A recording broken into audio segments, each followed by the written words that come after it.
Hi everybody, welcome to a little explanation on the Unit 2 project. I know a lot of people have questions on this, so I just want to go over a few things with you guys. The project information can be found right here under Project under Unit 2. And what you're going to be acting as a community health investigator, okay? You're looking into a mysterious pattern of student absences. So the principal has noticed a large number of students are gone and they want to figure out what is going on. Okay, so we give you all kinds of information, and the biggest thing is students get overwhelmed. So my biggest tip to you is get a pad of paper and a pencil and take notes as you're going through this information, because clicking back and forth can become overwhelming.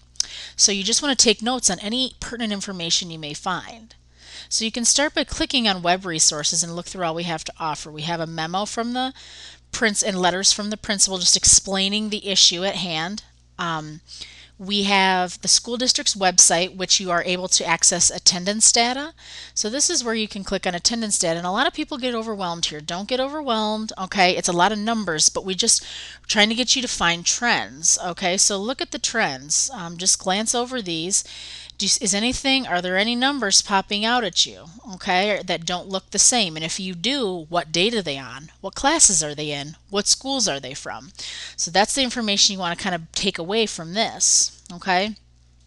That same information, you can kind of bring it up in the charts here. So here you have charts that you can click and view any combination of school information as far as absences. So you can display the graphs, and it will give you seventh grade absence rates over about a month time. So do you see any commonalities here? Okay, anything correlate with certain dates?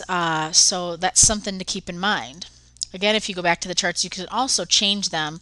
If you wanted to look at a specific class, you can do it that way as well. Okay, and it'll give you more specific information and maybe easier graphs that are easier to read. Them doing PE here. So again, looking for trends, dates, schools, things of that nature. Okay.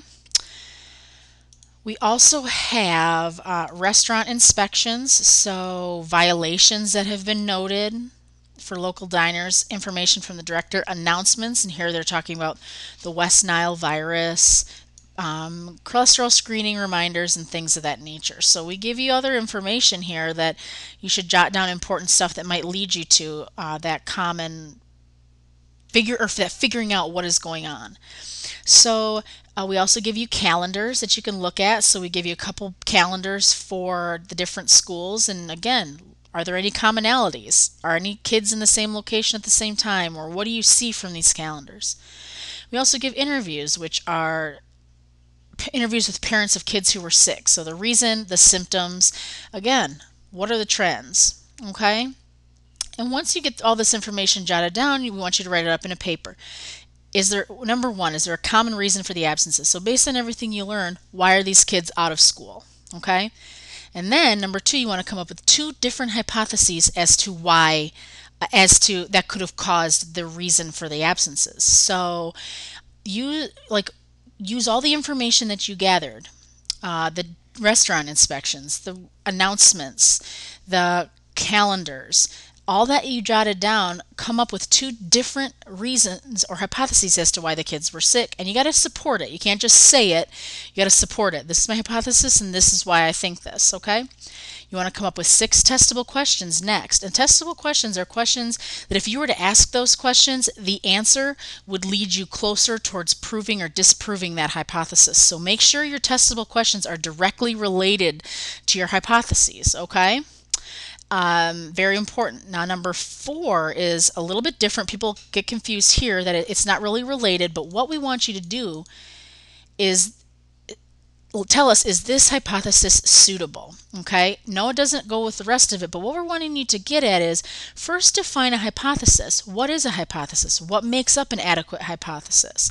What are the characteristics of a suitable hypothesis? And once you have established that between your readings and all your other things in the last couple chapters, using those characteristics, then discuss, is this hypothesis valid? Why or why not?